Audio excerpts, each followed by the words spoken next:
Celine, okay? All right, so I want your help for the next one.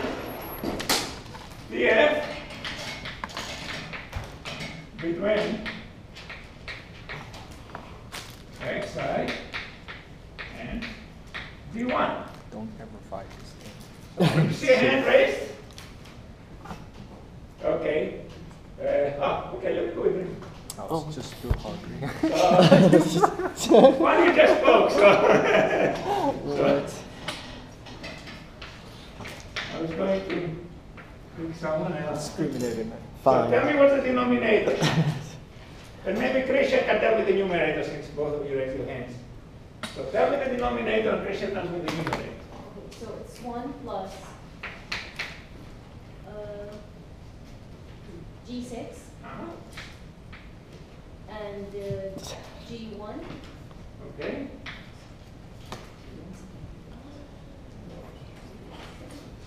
So it's G6, G4, Okay.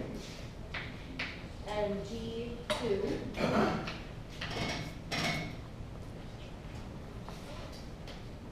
And G1. Yeah. That's why I wrote the G1 because it was still incorrect. All right.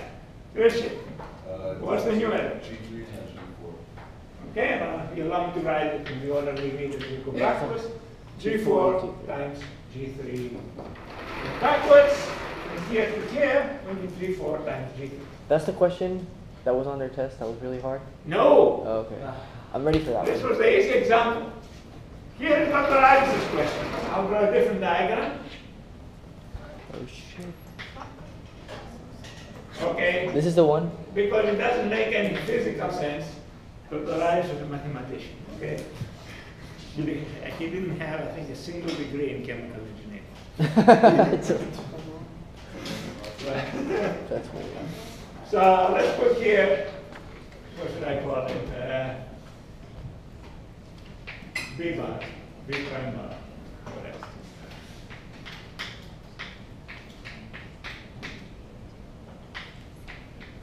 And something else.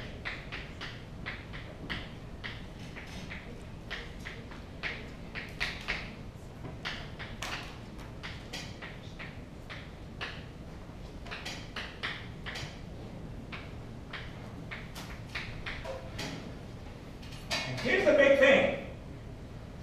Everything I said was in the minus here. Here, you put a plus, not a minus. What's the transfer function, for example, between C and D? Wait, hold on. So C prime bar would be what transfer function with D prime bar. And the trick, the twist is that you put the plus here instead of the minus, that is standard. Can you figure a trick to change that to something for which we can use the formula physics? I don't even know why it's minus or plus there. Because the error It's the difference. is set point minus measurement. So plus here wouldn't make any sense, right? We have a plus there. But what is here, that's my set point, and that's Can you reverse the direction of the loop? how? No, you can't. I mean, this is Do we just put a negative at the top? with the negative where? How? How? At the top. So you're going from C to B. So it'd be 1 plus G4, G3, G1. And then at the top it'd be minus G3 times G1. Yeah. Adam. With G3, G1 over 1 minus G4, G3, G1. You have the right answer. Very good, Adam, but can you figure a way how you translate this picture to the picture like the book that has a minus? So Adam gave us the correct answer. So Adam put in the denominator 1 minus G4, G3, G1. So that's a hint. Now you know the correct answer. How did how is this translated into a picture with a minus? Really? If the loop was going the other way. Yeah. But we can't change the way the loop is going. 100. Make minus G4 and then make it plus or minus. Okay, 100, but that's very close. So, okay, 100 basically got it. Now we give you full credit. Another, basically 100 said, you can change this to minus if you put a minus here.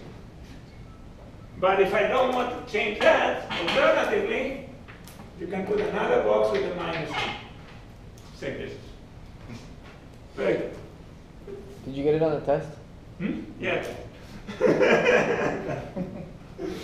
So that's how, so the answer would have been, as Adams and Hunter said, 1 plus, and the first one I need is minus 1, G4, G3, or G1, and direct path, G3, G1. Okay? Damn, that It's guy's interesting great. that I remember that problem. That happened, guys, in 1976, long time before you were born. So here I'm remembering the problem 39 years ago. You're scar for life, huh? Yeah. Yeah, that's funny. Interesting way of putting it, Felix. Okay, so you got it? How can we multiply by g? And multiply by what? By b prime. Because that's the input. It's always, oh, oops, because I forgot here, if I put y prime bar, this should have been times d1 prime bar. Here I put transfer functions, here I put y prime bar. Y prime bar is transfer function times the Laplace transform of the input. So I was missing the d1 prime bar. It's not how I put the b prime bar, it's how I didn't have d1 prime bar. What about in the other one? Well, I put just transfer function. Transfer function doesn't have output, is transfer function times that. Yeah, if I put transfer function equals, you don't multiply by the input, that's the transfer function. Okay. But here I put y prime bar equals. If I had not put y prime bar, if I had transfer function equals, then the d1 prime bar wouldn't be. Okay. Right? If I say transfer function, if TF, You're on a roll. we're in good form today. Oh my god. TF is without that. Y prime bar is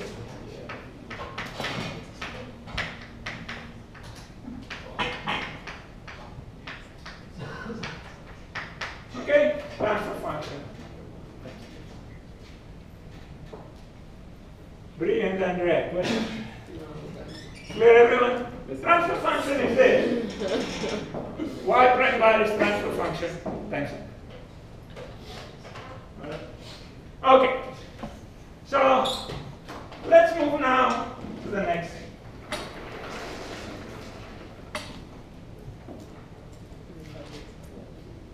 Mom, you have questions? Just x equal y61. Find the transfer function between xi and dy. And just say y prime. No, that's the transfer function. The transfer function is equal to that. Xi prime bar would be equal transfer function times y prime bar. Times y prime bar, say. Okay. So in this example, you said transfer function between xi and d1, right? Right. So that's the transfer between xi and d1. And so y prime bar then would be that times d1 prime. If that's the only one, I should say, this is if that's the only active input. If d1 is the only active input, active meaning different from nominal value. Because of course the relation between y prime bar and the inputs is sum, is equation A. But if only one input is active, only one input is different from nominal value, all the others are 0, so you have that. Thomas. Xi prime bar equals, not y prime bar equals. Yeah, there is Xi prime bar because in that picture, since I have the GC in the feedback loop, it wouldn't be y prime bar. So for the second function between xi and d1, is it y prime bar or x? No, it's a Xi. Oh, yes, thank you. I realized here I put y prime bar, so I put Xi prime bar. Thank you, Thomas. That's what means X prime, I prime bar. Please make this correction. Yeah, I forgot I have Xi prime bar in this.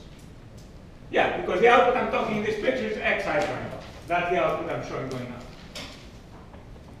Usually, that's the real output coming out. So this is really the correct picture. But in some books, you have this guy coming out, as I mentioned, and then the GM is in the loop. I understand why you multiply it by -1, but can you explain what the minus and the plus means? Well, Does okay. it mean that it's going opposite? Minus means you have a sum injection. This we have one arrow out and many arrows in. If there is no minus, out is the sum of everything. If there's a minus, you multiply the signal that has a minus with -1 first. So here, you have set point minus y prime bar, because the error is different set point minus y prime. So plus wouldn't make any sense. As I mentioned, this is a mathematical problem, not really a conceptual problem. So putting a plus here in this picture, putting the plus makes no physical sense. Okay, but you could translate it to a minus by putting the -1, and then you have the equivalent substitute, and then you can use the formula I wrote. All right. So let's go back and do this. Everything except the top left board. That's critical for the next step.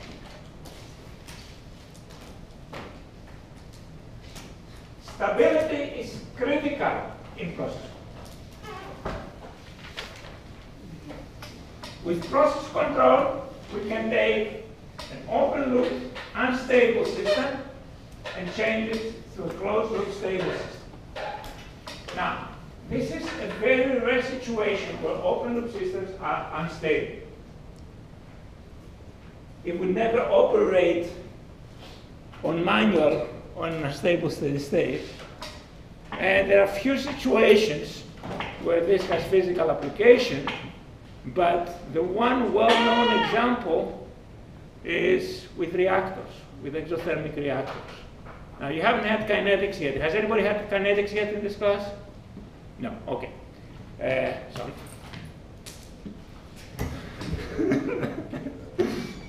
How many ways can I break a chart? All right. So, but what you're going to learn in your reactor class is that sometimes you have a possibility of 3 steady states for reactor operation at 3 different temperatures. The low temperature steady state is stable, but low temperature means low conversion. Remember your pKa. Your K follows Arrhenius expression, your reaction constant Arrhenius expression, and the lower the temperature, the lower the pre-exponential factor. The high temperature one is usually also stable, but that's for a certain model. What often happens at high temperature, though, you have unmodeled bad things happening, like decomposition of materials or alternative unfavorable reactions taking place. So that's also undesirable. The middle steady state, remember the story of the 3 little bears, Goldilocks and the 3 bears. It's the just right one, but it's open loop unstable. We could never operate there without feedback. We can design a controller and operate in the middle temperature one, where you get much higher conversion than the low temperature, and you don't have the undesirable side reactions or decompositions. So that's a case of an open loop unstable system that we cannot operate with the controller on manual, but we can operate there with the controller on automatic. Much more common, though, is the concern of open loop stable, closed loop unstable. That's a possibility also. As a matter of fact, we kind of saw it in the game with the default tuning, which was going haywire. Now, because the controller, the flow rate of the coolant, was either fully off or fully on, you weren't blowing up, but if there was no limit, it would be blowing up. And basically what happens in controller tuning, take the controller gain Kc. So having Kc equals 0 means U prime equals 0. In other words, U equals nominal value, your magnitude. As you increase the magnitude of Kc with feedback control, you're going to be doing better and better,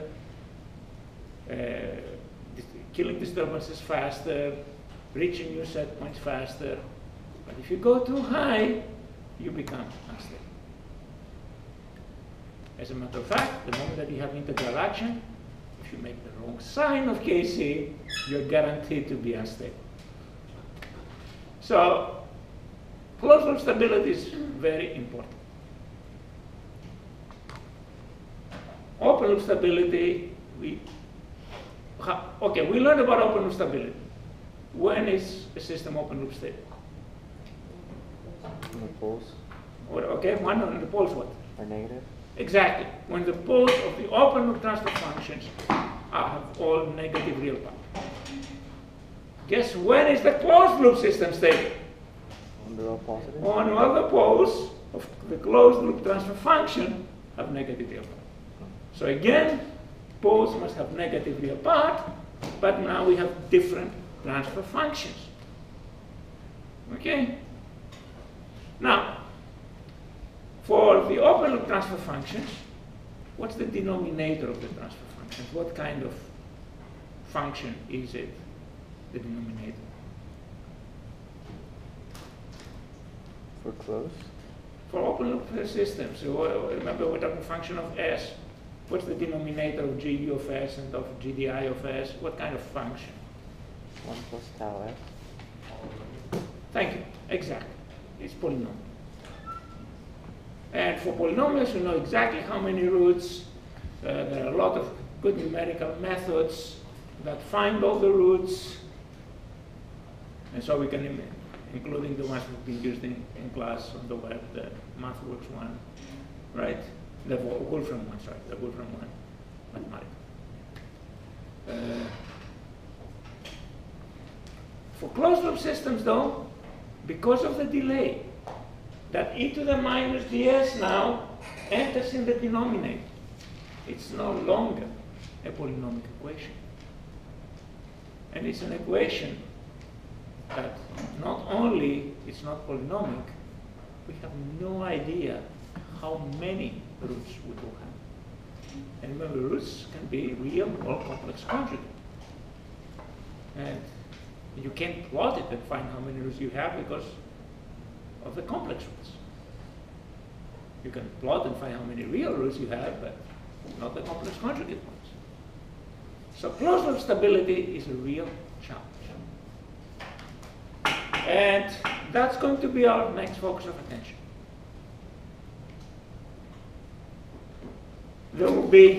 I will discuss 4 methods for judging closed loop stability.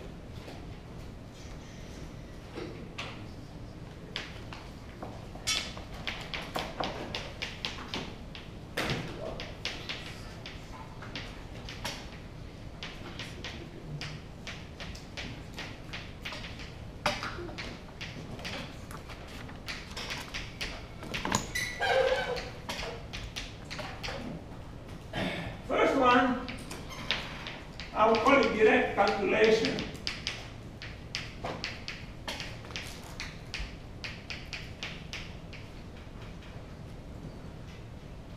Do the best you can